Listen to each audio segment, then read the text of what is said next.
Chicos, tengan ustedes muy buenos días, bienvenidos a la clase de literatura y en esta oportunidad tenemos el tema del realismo peruano. Para entender primero el contexto histórico del realismo peruano, tenemos que situarnos primero dónde nació esta corriente. Esta corriente literaria nació en Europa, exclusivamente en Francia, a mitad del siglo XIX, y pues llega tardíamente al Perú en el periodo de la posguerra o la Guerra del Pacífico. Muy bien, entonces ya vamos a dar inicio a este tema del realismo peruano, viendo sus características. Primero, para empezar, predominó la razón sobre el sentimiento. El racionalismo se instaura dentro del realismo, es la realidad la que tenemos que tomar como objetividad. Asimismo, esta corriente se sustentó en la ciencia, la corriente especialmente el positivismo. Asimismo, criticó el centralismo político, social y económico que vivía nuestra sociedad. Cultivó el discurso político y el ensayo.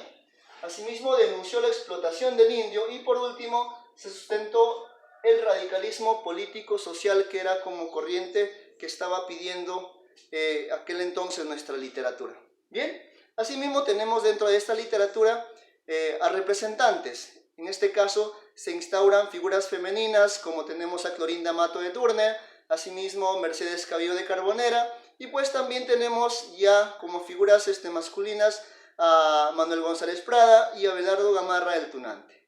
Bien, vamos a conocer un poco acerca ya de los representantes. Tenemos a Clorinda Mato de Turner, ahí tienen la imagen por lo menos para poder reconocerlo o identificarlo más o menos a la escritora. Bien, ella es cusqueña, nació en el año de 1854 y pues murió en Buenos Aires en 1909. A los 6 años nos mencionan que queda huérfana de madre, ¿sí? Sin embargo, a los 10 años, ya por su brillante participación y académica, editó su primer periódico. Tenemos que saber esta parte. Muy bien, ya muy de mayor, muy joven, ya se casó con José Turner, era un gran terrateniente, los cuales ellos se instauraron en Tinta, ahí llevaron el comercio. Sin embargo, cuando su esposo fallece, pues el comercio se va a la quiebra. Ella viaja hacia Lima, se contacta justamente con el grupo de Manuel González Prada y de alguna otra manera pertenece ya al grupo de la Bohemia como escritora.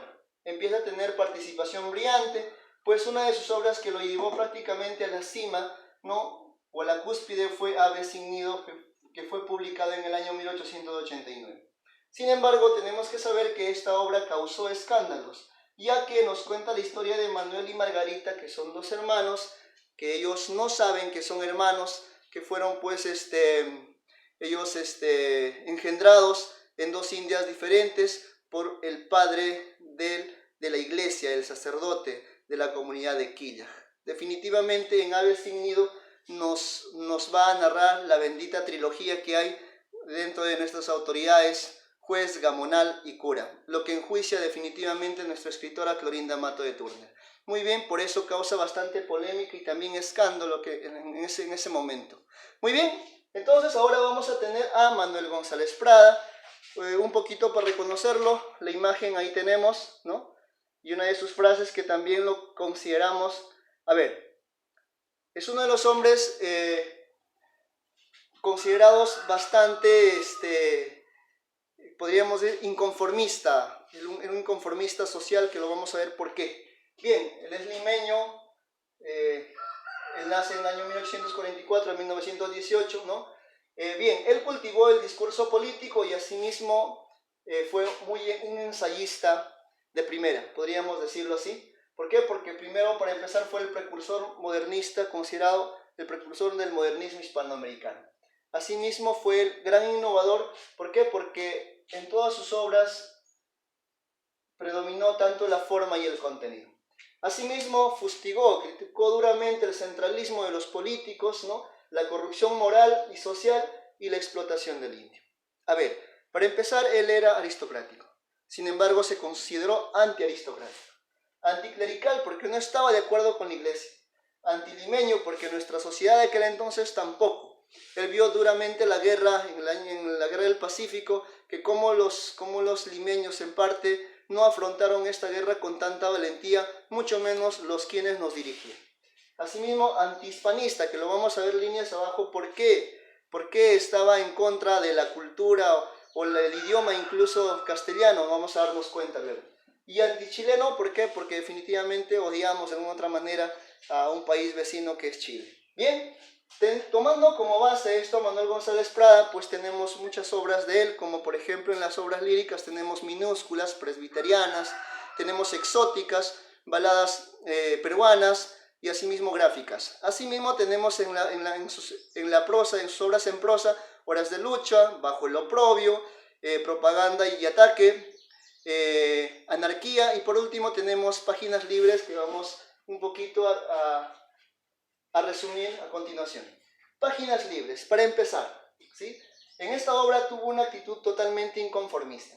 ¿Por qué? Porque propuso una nueva ortografía castellana. ¿Cómo que propuso una nueva ortografía castellana? Les decía que era antihispanista. Si nos damos cuenta, Páginas está con J. Él fue bien claro. ¿Por qué tenemos que escribir lo que otra nación nos envía como idioma? Tenemos que partir desde ahí. Tenemos que empezar escribiendo, digamos, por lo que nosotros, como españoles, perdón, como peruanos, como indígenas, ¿no? Ya sea mezcla incluso con la española, tenemos que tener autenticidad. Por ahí partía. Bien. Asimismo, esta obra contiene 20 textos entre ensayos, artículos y discursos. El discurso que destaca pues es el discurso en el Politeama, pues eso lo pronunció un 28 de julio de 1888 frente al presidente Andrés Avelino Cáceres. Y pues él no lo leyó. Quien lo leyó fue el joven ecuatoriano Manuel Urbina, aquel entonces. Muy bien, asimismo en este discurso destaca esta frase donde dice: los viejos a la tumba y los jóvenes a la obra. Asimismo, tenemos que tener en claro algo. ¿Qué es lo que mencionaba en el discurso? Mencionaba lo siguiente, que la juventud estaba impulsando a juzgar sin perdón a la generación anterior. O sea, eso impulsaba a la juventud de aquel entonces. Es más, decía que la ignorancia y el espíritu de servidumbre era la génesis de una educación deficiente, ya que no teníamos y no hacíamos ciencia aquí en el Perú y que hasta ahora posiblemente se sigue viviendo esa naturaleza. Asimismo, en ese discurso criticó duramente a la política gobernante improvisada y corrupta. ¿Por qué? Porque no tenían absolutamente nada de moral. Finalmente, él pues justifica el odio hacia el enemigo chileno y asimismo aprovecha ese odio para nosotros poder superarnos. Bien chicos, esto ha sido el tema de literatura realista. Nos vemos en la próxima clase.